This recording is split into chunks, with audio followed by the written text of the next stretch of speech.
vai ser não apenas nosso texto base, ele vai dar o tom da nossa reflexão, vai estabelecer o trilho aqui da nossa mensagem. A palavra de Deus diz assim: então o reino dos céus será semelhante a 10 virgens que, pegando as suas lamparinas, saíram encontrar-se com o noivo. 5 delas eram imprudentes e 5 prudentes. As imprudentes, ao pegar suas lâmpadas, não levaram óleo consigo, mas as prudentes, além das lamparinas, levaram óleo nas vasilhas. E como o noivo estava demorando, todas ficaram sonolentas e adormeceram. Mas à meia-noite ouviu-se um grito: eis o noivo, saiam ao encontro dele. Então todas aquelas virgens se levantaram e prepararam as suas lamparinas. E as imprudentes disseram às prudentes: deem a nós um pouco do óleo que vocês trouxeram, porque as nossas lamparinas estão se apagando. Mas as prudentes responderam: não, porque então vai faltar tanto para nós como para vocês. Vão aos que o vendem e comprem óleo para vocês. E saindo elas para comprar, chegou o noivo. E as que estavam preparadas entraram com ele para a festa do casamento. E fechou-se a porta. Se você puder, repita comigo a frase: e fechou-se a porta. Mais tarde chegaram as virgens imprudentes, dizendo: Senhor, abra a porta para nós. Mas o noivo respondeu: em verdade lhes digo que não as conheço. Portanto, vigiem, porque vocês não sabem o dia e nem a hora. Meu Deus, nós oramos no precioso e poderoso nome de Jesus, declarando não apenas nossa dependência no Senhor e na ação do Teu Espírito, o Espírito da verdade, como também pedindo que o nosso coração receba mais do que informação e orientação dos preceitos da Tua Palavra, tão importantes, tão necessários, ó Deus, a nossa razão. Mas que o Senhor nos leve além disso. O Senhor nos leve a um lugar de percepção espiritual, de discernimento, de despertamento, que os nossos olhos se abram pela ação e aplicação prática e poderosa do Senhor em cada um de nós. Nós queremos reconhecer, ó Deus, não apenas a importância, o poder de ação da Tua Palavra, mas a necessidade que temos de nos fazer vulneráveis a ela, e que isso tudo aconteça para a glória do Teu nome, cumprindo assim o Teu propósito. Nós oramos em nome de Jesus. Amém. Bom, o assunto que eu quero compartilhar com vocês hoje, ele não é algo que possa ser classificado secundário, de menor importância. Ele é um dos tópicos centrais da revelação bíblica, da doutrina bíblica, né? O Senhor Jesus, que ensinou e falou muito por meio de parábolas, nessa parábola, a usar a alegoria do noivo, da sua ausência, do seu retorno, falava a respeito de si mesmo e daquela temática que nós podemos dizer não só é importante, mas que é o desfecho da grande obra da redenção, que é a vinda, o retorno de nosso Senhor Jesus. Ao olhar para esse texto, a minha primeira pergunta e questionamento prático é: quais verdades Jesus queria deixar claro para mim e para você através dessa parábola? Evidentemente, a palavra de Deus é rica, é profunda, né? E às vezes você pode pegar detalhes e gastar tempo cavando, mas em linhas gerais, eu vejo Jesus enfatizando pelo menos 3 coisas que eu quero dar atenção aqui. Primeiro é a mensagem bíblica, recorrente, enfática, importantíssima, de que Cristo, o noivo prefigurado nessa alegoria, voltará. Segunda mensagem: seus discípulos devem viver em prontidão para esse momento. Isso também é indiscutível quando, né, o verso 10 diz que aquelas que estavam preparadas entraram com ele para a festa do casamento. Mas depois a porta fechou-se e as que não estavam prontas ficaram de fora. E a conclusão que o Senhor Jesus usa no verso 13, portanto vigiem, né? Em outras palavras, cuidem, preparem-se para esse dia. Terceiro e último lugar, a negligência quanto a esse cuidado, vigilância proposto por Jesus, não apenas terá sérias consequências, mas é apresentada por nosso Senhor quando fala de uma porta fechada como sendo irreversível. Então, eu quero construir o trilho dessa mensagem, que não apenas nos lembra do retorno de Jesus, da importância de preparação, mas da consequência de que ninguém brinque com isso, que no final será a porta fechada. E eu vou usar essa expressão que repetimos, fechou-se a porta, como tema da minha mensagem hoje.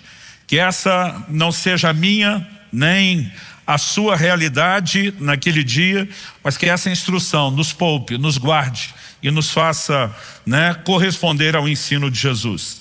Então, eu quero em primeiro lugar começar abordando aquilo que eu gosto de chamar do principal evento no calendário de Deus. Quando falamos do calendário de Deus, daquilo que aguardamos, qual é o principal evento? Um casamento.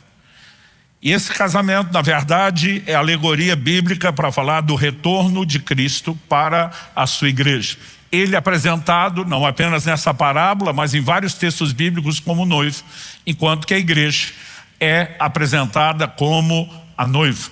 Em Apocalipse, no capítulo 19, no verso 7, a Bíblia diz: alegremo-nos, exultemos e demos-lhe a glória, porque chegou a hora das bodas do Cordeiro e a noiva dele já se preparou.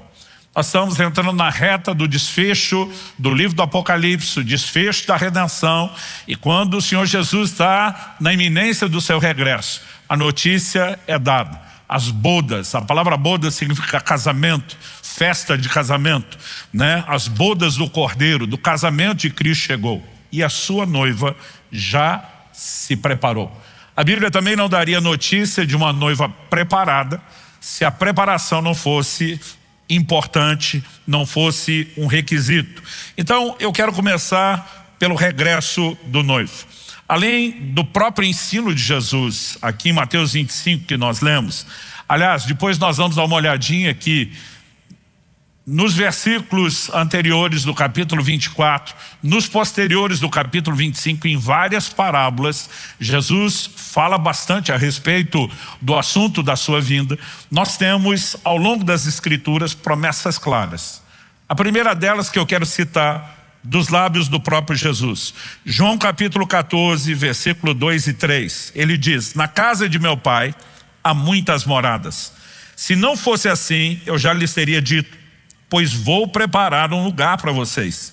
E quando eu for e preparar um lugar, voltarei e os receberei para mim mesmo, para que onde eu estou, vocês estejam também. Então o Senhor Jesus está dizendo: me ausentarei em favor dos seus próprios interesses, para preparar o lugar e a morada de vocês. Mas da mesma forma como vou, eu volto buscá-los, para que onde eu esteja, vocês também estejam. No verso 18 de João 14, ele afirma: não deixarei que fiquem órfãos, voltarei para junto de vocês. Essa promessa nos foi feita pelo próprio Cristo. Aliás, em Lucas, no capítulo 12, no verso 27, Jesus diz: então verão o Filho do Homem vindo numa nuvem com poder e grande glória. Como eu disse, Jesus falou muito a respeito do assunto do seu retorno. Reafirmou várias vezes a sua promessa de que retornaria.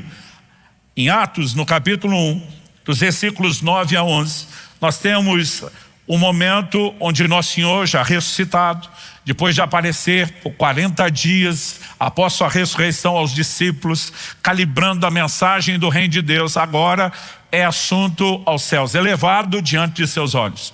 E a Bíblia descreve esse momento exatamente assim. Atos 1, de 9 a 11. Depois de ter dito isso, Jesus foi elevado às alturas à vista deles, e uma nuvem o encobriu dos seus olhos. Estando eles com os olhos fixos no céu, enquanto Jesus subia, eis que 2 homens vestidos de branco se puseram ao lado deles e lhes disseram: homens da Galileia, por que vocês estão olhando para as alturas? Esse Jesus, que foi levado do meio de vocês para o céu, virá do modo como vocês o viram subir. No momento em que Nosso Senhor parte, a primeira mensagem clara, anjos aparecem ao lado deles, dizem: por que é que vocês estão olhando para o céu dessa forma? Eles simplesmente reafirmam tudo aquilo que Jesus vinha dizendo: da mesma forma como vocês o viram ir, ele voltará. Aliás, quando a Bíblia diz da mesma forma, eu lembro quando garoto, meu pai ensinava essas coisas para a gente em casa, né, usando a linguagem do videocassete da época. Quando a gente rebobinava a fita, vocês lembram disso? Meu pai dizia, olha, imagina que você tocou o play, Jesus está subindo, uma nuvem o encobriu. A volta será como passar a cena ao contrário. Nós vimos Jesus declarando que ele vem com as nuvens. Da mesma forma como ele foi encoberto nas nuvens aparecerá. Nesse dia, em Atos capítulo 1, a Bíblia diz que eles estavam no Monte das Oliveiras. Esse foi o lugar de onde Jesus foi elevado aos céus. Zacarias capítulo 14, falando do dia da vinda gloriosa de Cristo, do dia do Senhor, diz, naquele dia os seus pés estarão no Monte das Oliveiras, do lugar de onde ele sai. Exatamente o lugar onde ele volta. A mesma cena se manifestará. E nós temos isso como promessa que é repetida nas Escrituras. Os apóstolos também falaram a respeito do assunto. Paulo, escrevendo aos Tessalonicenses, diz em 1 Tessalonicenses 4, de 15 a 18, e pela palavra do Senhor lhes declaramos o seguinte: nós, os vivos, que ficamos até a vinda do Senhor, de modo nenhum precederemos os que dormem. Porque o Senhor mesmo, dada a sua palavra de ordem, ouvida a voz do arcanjo, ressoada a trombeta de Deus, descerá dos céus, e os mortos em Cristo ressuscitarão primeiro. Depois nós, os vivos, os que ficarmos, seremos arrebatados juntamente com eles entre nuvens, para o encontro com o Senhor nos ares. E assim estaremos para sempre com o Senhor. O verso 18 diz, portanto, consolem uns aos outros com essas palavras. Isso era parte de uma orientação muito prática do estilo de vida cristã desde o início da história da igreja. Quando era garoto, eu me lembro em especial a década de 80 até o início de 90, a igreja daquela época falava muito mais sobre a temática da vinda de Jesus, pregava, cantava sobre esses assuntos muito mais do que fazemos hoje. Às vezes percebo que alguns ensinadores, até desprovidos de entendimento bíblico básico, eu diria, eles se tornam até críticos, céticos de pessoas que estão abordando um assunto que Nosso Senhor, os apóstolos e as Escrituras largamente apresentam. Nós não podemos olhar para o assunto da vinda de Jesus e dizer que não é um assunto de importância. Uma promessa dessa monta, com o nível de desfecho do plano da redenção que ela significa, não pode ser ignorado. Mas não é apenas saber que isso acontecerá. A Bíblia, ao mesmo tempo que faz a promessa, ela não queria somente nos notificar de como as coisas vão encerrar um dia. Ela queria gerar em nós uma expectativa. Nós lemos na própria parábola de Jesus que a reação daquelas virgens imprudentes, insensatas, é porque o noivo demorou. Em alguns momentos, Jesus sinaliza nas suas parábolas que sua vinda não seria tão rápida. Mas mesmo assim, desde a primeira geração de crentes, cada um deles foi instruído a viver na iminência do regresso do Senhor a qualquer momento. E há uma razão para que, mesmo não tendo planejado voltar tão depressa, o Senhor quis que cada geração alimentasse essa expectativa. Nós precisamos viver, nessa expectativa, no aguardo, na esperança do retorno de Cristo. Em Filipenses, no capítulo 3, versos 20 e 21, o apóstolo Paulo diz, nossa pátria está nos céus, de onde aguardamos um Salvador. Essa expressão, de onde aguardamos, ele diz, nós estamos de olho naquele que dos céus, assim como para lá foi, voltará. De onde aguardamos o Salvador, o Senhor Jesus Cristo, o qual transformará o nosso corpo de humilhação para ser igual ao corpo da sua glória, segundo a eficácia do poder que ele tem de até subordinar a si todas as coisas. Por ocasião da vinda de Jesus, a Bíblia diz, não apenas os que morreram em Cristo ressuscitarão, mas os que estiverem vivos nessa ocasião serão transformados. Passarão pelo processo que na teologia nós definimos como glorificação do corpo, a transformação final. Porque, como dissemos, o advento da vinda de Jesus é o desfecho de toda a obra da redenção. E quando Paulo diz, nossa pátria está no céu, de onde aguardamos, isso fala da atitude que eu e você devemos ter diante da promessa, a expectativa do seu retorno.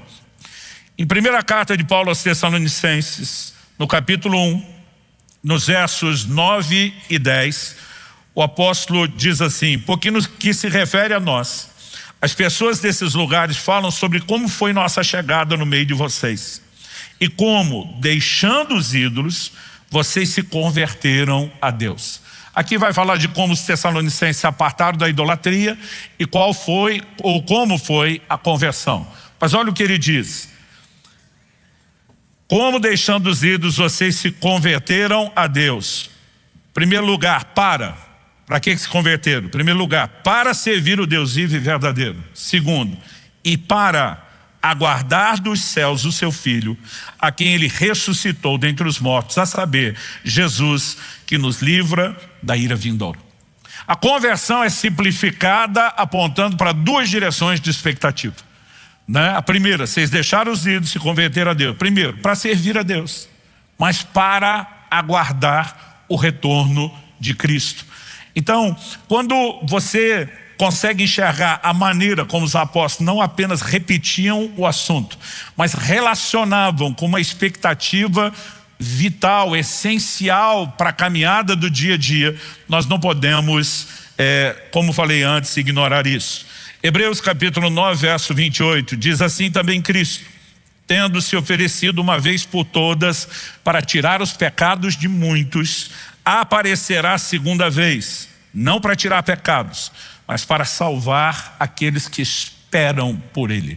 Aqui, em vez do verbo aguardar, nós temos o verbo esperar, um sinônimo, né? Mas não apenas a atitude de espera está sendo destacada aqui, mas o propósito pelo qual esperamos, o grande desfecho da redenção, né? Aguardamos dos céus o Salvador, que vai terminar a boa obra, começou transformando os nossos corpos. Esperamos aquele que aparecerá a segunda vez. Na primeira ele vem tirar pecados, a segunda não para isso, mas para salvar, concluir, em outras palavras, aquilo que começou. O regresso do noivo de Cristo é uma temática central dentro das Escrituras, central dentro, né, do que podemos chamar da espinha dorsal da revelação bíblica, que é a obra da redenção, e ela precisa ser destacada, precisa ser alimentada no meu e no seu coração. Segunda mensagem que podemos, ou princípio podemos destacar dentro dessa parábola que Jesus apresenta, não apenas a questão da ausência de Cristo durante um tempo e o seu retorno, mas, como dissemos antes, os seus discípulos devem viver em prontidão para esse momento. Então, meu segundo tópico aqui é a preparação da noiva para as bodas. Eu mencionei antes o texto de Apocalipse, né, que diz que a noiva já se preparou para essas bodas. Há uma preparação necessária. E a alegoria é feita em cima da própria cerimônia de casamento, né? Você consegue imaginar hoje em dia uma noiva aceitando um casamento surpresa, alguém dizendo: olha, é para entrar ali agora, do jeito que está, sem nenhuma arrumação, e casar. Eu acho que ela prefere ficar solteira do que casar desse jeito, né? Então, assim, a alegoria era claramente entendida, e a preparação não era apenas embelezar-se, não era apenas uma roupa apresentável, não era apenas os ornamentos. A figura que a Bíblia usa por trás dessa preparação, ela também precisa ser entendida, porque vestes na Bíblia fala da condição do homem, né, do ser humano diante de Deus. E quando a Bíblia fala a respeito, né, nós vemos textos no Apocalipse que fala que a noiva já se ataviou de branco, está vestida de linho finíssimo, e isso reflete na própria Escritura a justiça de Cristo em nós, a continuidade da obra que o Senhor começou, ou seja, nós temos um processo de aperfeiçoamento, da santificação. Então, a preparação, ela não envolve outra coisa.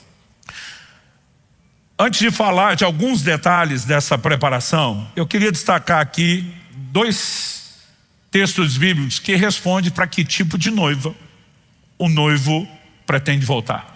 Nós vimos na parábola, né, ele usa ali a expressão plural, o que quando criança me assustava, eu ficava tentando imaginar alguém casando com 10 mulheres de uma vez só, né? Eu não conseguia pensar no que significava o simbolismo, mas nós temos evidentemente um grupo que estava ali e foi considerado pronto e preparado, um grupo que não. O que estava pronto e preparado pôde desfrutar do noivo, da festa do casamento. O que não, o assunto que eu vou abordar depois, ficou do lado de fora, e isso não era uma medida temporária. Agora, quando nós falamos de para que tipo de noiva Cristo vai voltar, Efésios capítulo 5, de 25 a 27, sinaliza isso. O texto está orientando maridos e esposas a respeito do relacionamento do casal, baseado na alegoria do relacionamento de Cristo e a igreja. Então Paulo diz assim: maridos, que cada um de vocês ame sua esposa, como também Cristo amou a igreja e se entregou por ela, para que a santificasse, tendo-a purificada por meio da lavagem de água pela palavra, para apresentar a si mesmo como igreja gloriosa, sem mancha, nem ruga, nem coisa semelhante, porém santa e sem defeito.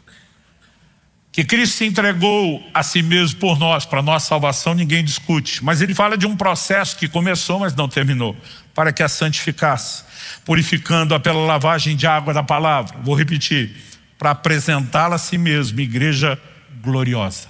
Você pode repetir isso comigo? Diga: igreja gloriosa. O texto ainda segue com outros adjetivos: sem mancha, nem ruga, nem coisa semelhante, santa, sem defeito. Então essa é a perspectiva de construção da visão bíblica de qual é a noiva para a qual o Senhor Jesus retorna. É por isso que somos chamados a uma preparação. E a preparação não diz respeito somente a uma arrumação física. O simbolismo das vestes, da preparação, dos ornamentos, na verdade fala de uma conduta espiritual. Em primeira carta de Paulo aos Tessalonicenses, no capítulo 5, no verso 23, nós somos chamados a uma santificação completa, integral. E diz assim: o mesmo Deus da paz o santifique em tudo.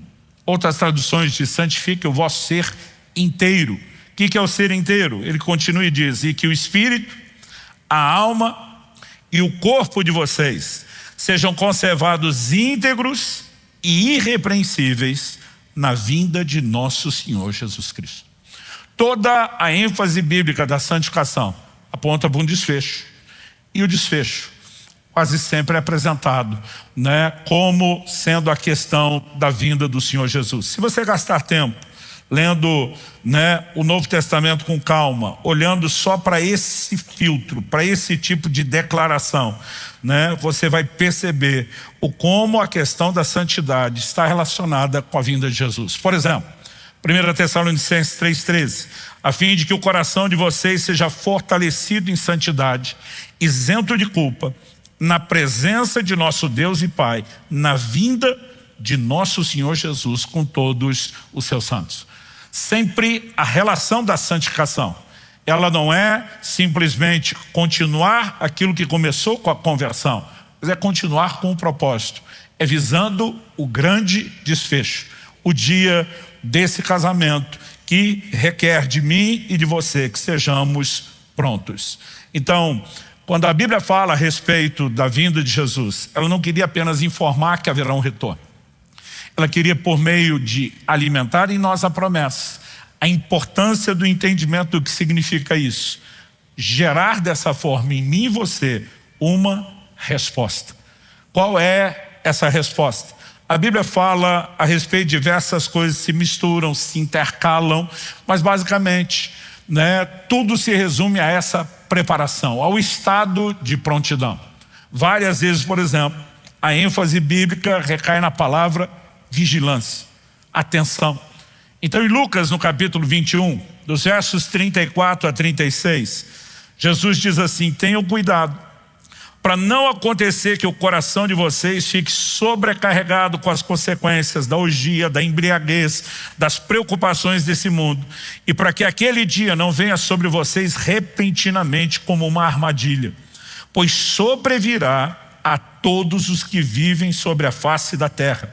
Portanto, vigiem o tempo todo orando, para que vocês possam escapar de todas essas coisas que têm que acontecer e para que possam estar em pé na presença do Filho do Homem. A orientação, de Jesus é claro: tenham cuidado, vigiem o tempo todo orando. Essa vigilância é um estado de atenção.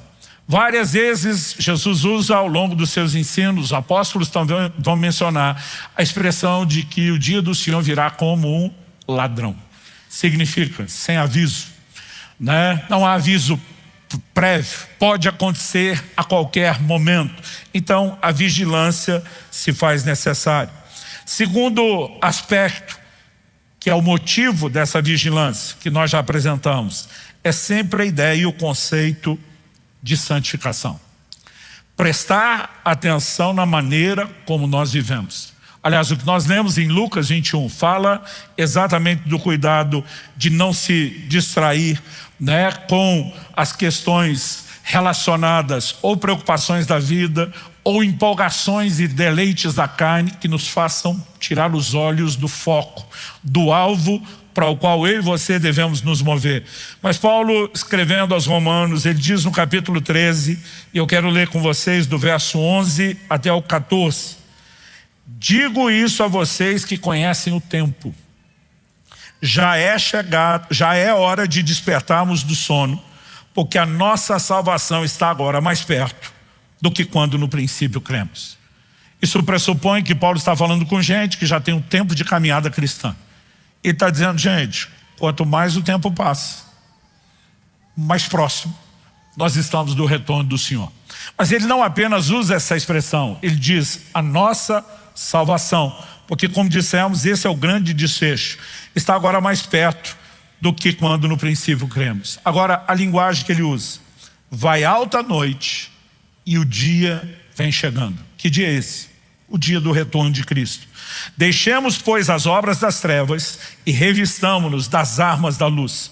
Vivamos dignamente, como em pleno dia, não em orgias e bebedeiras, não em moralidades e libertinagem, não em discórdias e ciúmes, mas revistam-se do Senhor Jesus Cristo e não façam nada que venha satisfazer os desejos da carne. Esse é o padrão de conduta para o qual eu e você somos chamados. Responder a um processo de transformação. Não é instantâneo, ele é gradual, ele é progressivo. A Bíblia diz que somos transformados de glória em glória, na imagem do Senhor Jesus pelo Espírito Santo. Mas isso não é algo unilateral que dependa só de Deus. Há uma resposta necessária da minha parte, da sua parte, de cada um de nós. Tanto que ele diz: revistam-se do Senhor Jesus. Não façam nada que venha satisfazer os desejos da carne. Posicionem-se. Então, toda essa ideia de vigilância, vigilância em relação ao pecado, em relação àquilo que nos distrai, em relação àquilo que nos desconecta do Senhor. Uma ideia que também é usada nas Escrituras algumas vezes tem a ver com guardar as vestes. Apocalipse capítulo 19 diz, capítulo 16, perdão, diz no verso 15, palavras do próprio Jesus: eis que venho como vem o ladrão. Bem-aventurado aquele que vigia e guarda suas vestes, para que não ande nu e não se veja a sua vergonha. Vestes na Bíblia, desde Gênesis, quando o homem peca e percebe sua nudez, até Apocalipse, que fala daqueles que lavam suas vestes no sangue do Cordeiro. Vestes falam da condição do homem diante de Deus. E aqui claramente o Senhor está dizendo: guarda as suas vestes, o estado da sua vida espiritual, para que você não venha ser encontrado nu, para que a sua vergonha não seja exposta. Olhando para as Escrituras, é evidente, se espera da noiva nada menos do que preparação. A preparação não é meramente a vigilância, estou de olho para ver se ele vem. É o reconhecimento de que, porque ele vem a qualquer momento, eu não posso, à semelhança daquelas 5 virgens insensatas, tentar deixar me preparar para a última hora. Isso é muito arriscado. na verdade não só é arriscado, sabota toda a ideia e o conceito do relacionamento que eu e você deveríamos ter com o Senhor, da própria ideia e do conceito do desenvolvimento e salvação. Mas a mesma Bíblia que promete o regresso do noivo, insiste na preparação da noiva para as bodas. Agora, terceiro tópico e o último a ser abordado, uma pergunta onde eu quero gastar um pouquinho mais de tempo.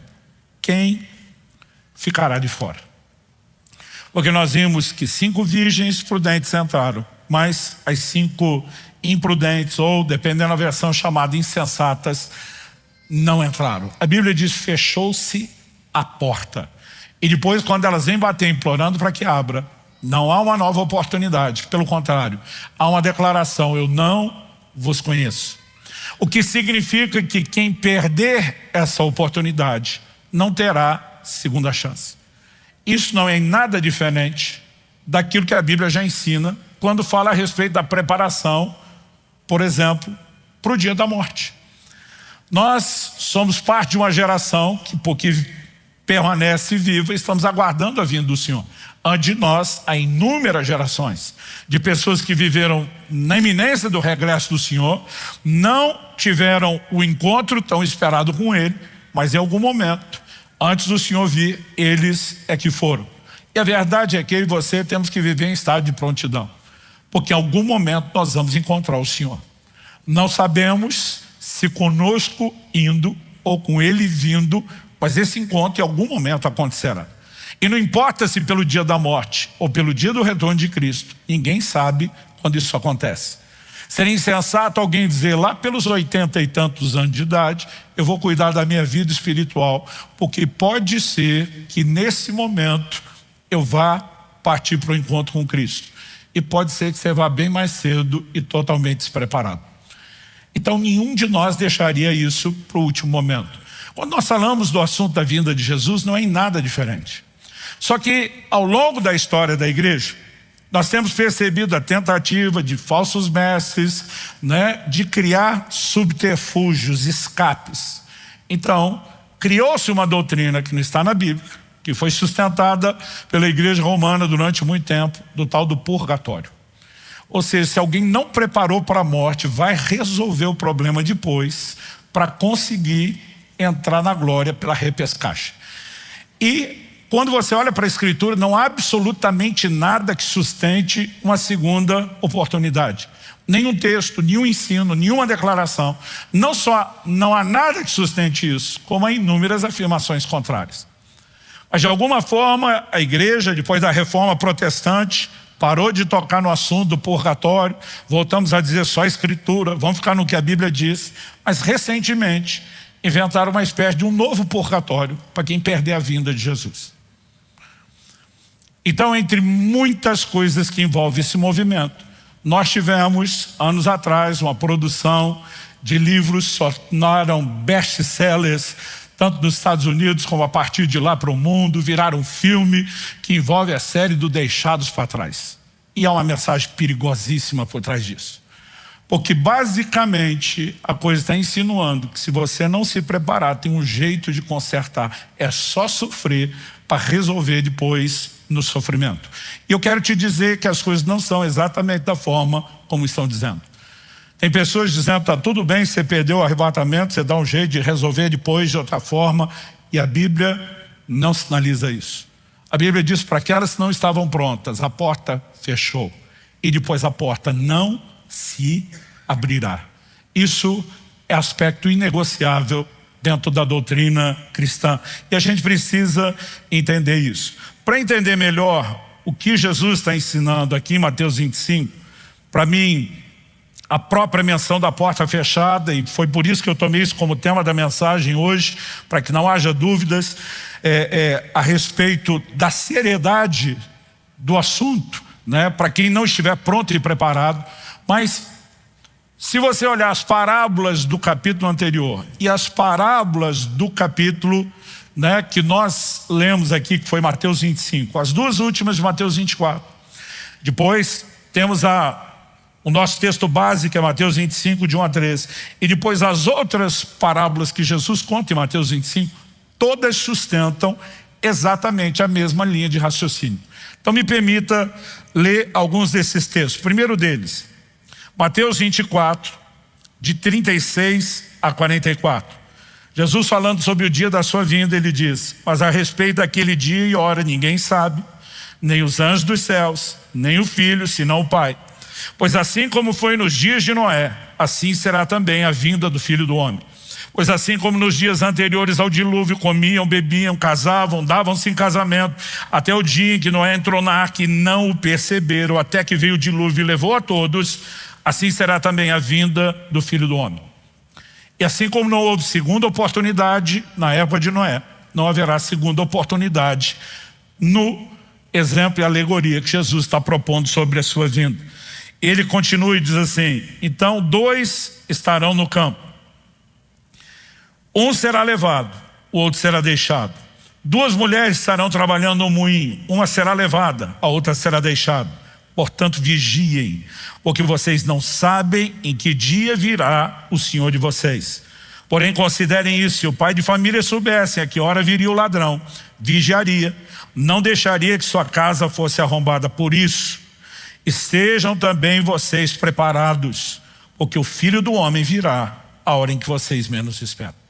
Se você puder, por gentileza, repita isso comigo, diga: por isso, estejam também vocês preparados, porque o Filho do Homem virá a hora em que vocês menos esperam. Agora me ajuda a entender isso. O tempo todo Jesus disse: vigia, vigia, se prepara. Aí a gente diz: mas se não vigiar, nós damos um jeito. Não foi isso que ele disse. O exemplo é claro, apresentado por ele, que não haverá jeitinho. Vamos continuar.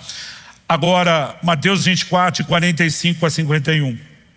Outra parábola. Quem é, pois, o servo fiel e prudente, a quem o Senhor deixou encarregado os demais servos para lhes dar o sustento a seu tempo?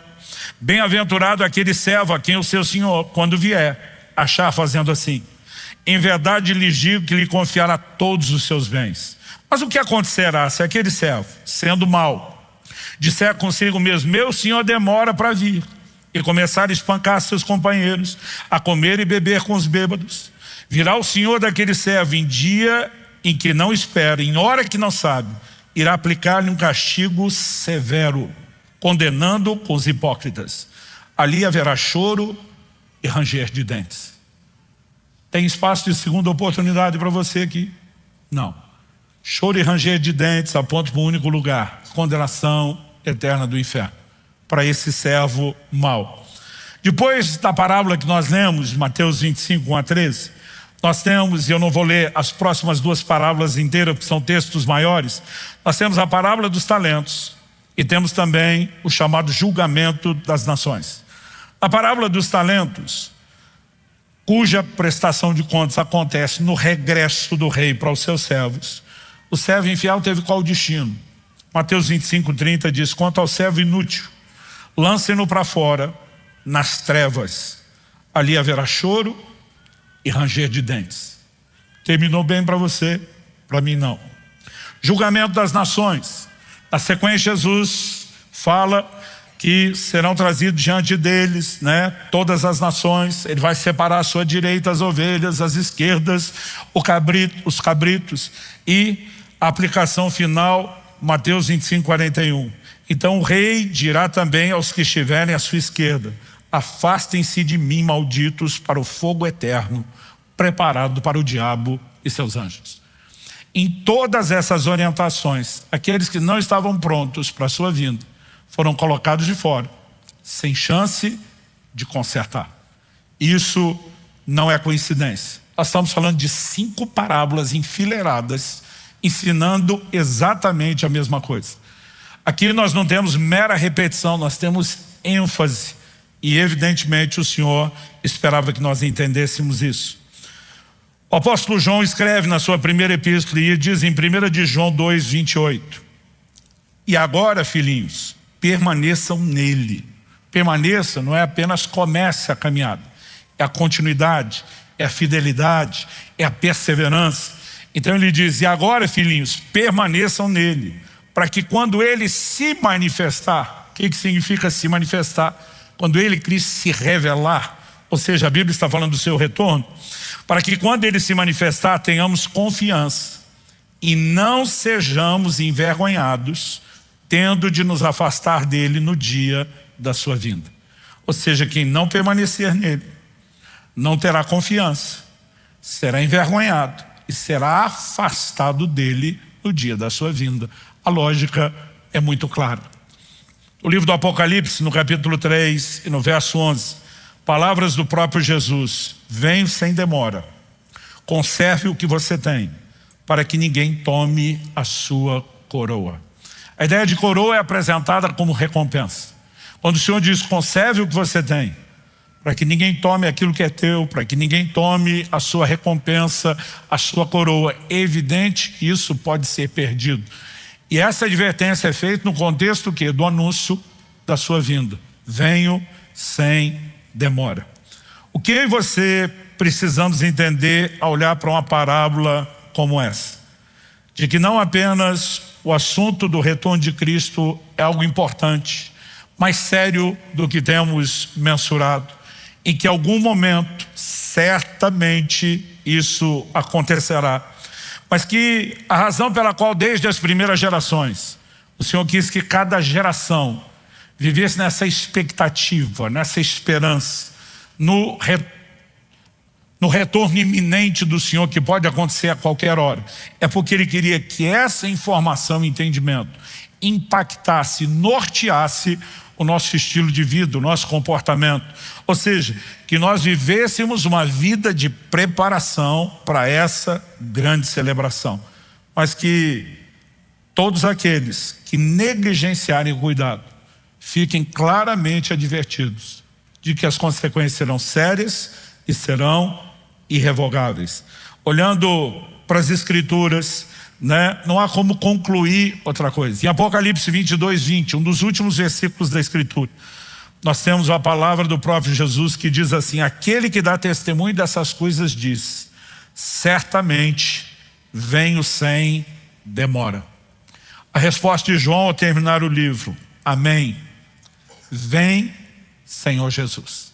Essa expressão vem, Senhor Jesus, uma expressão que passou a ser muito usada pela igreja desde o seu início. Era uma expressão no aramaico, Maranata, Maranata, Nosso Senhor vem. O tempo todo eles declaravam isso, como um lembrete da sua fé, como um clamor pelo retorno do seu Senhor e o desfecho da obra da redenção, e uma maneira de se manterem conscientes. E eu e você precisamos compreender isso. O retorno de Jesus não deveria ser só aguardado. Ele deve ser desejado, ele deve ser amado.